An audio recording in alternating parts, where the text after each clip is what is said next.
So yan guys, kakain tayo ng ice candy. Sarap na ice candy nilagay ko.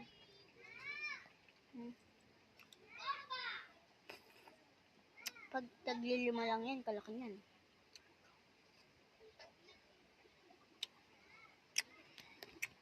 Wait lang, pakita ko sa yung mga tambay. Ayun, yung mga tambay guys.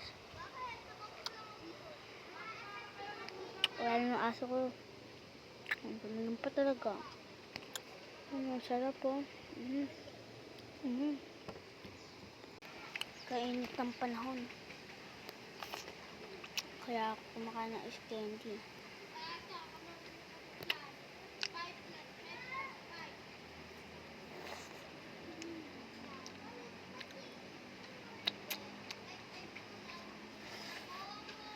So, ngayon guys, bye-bye na.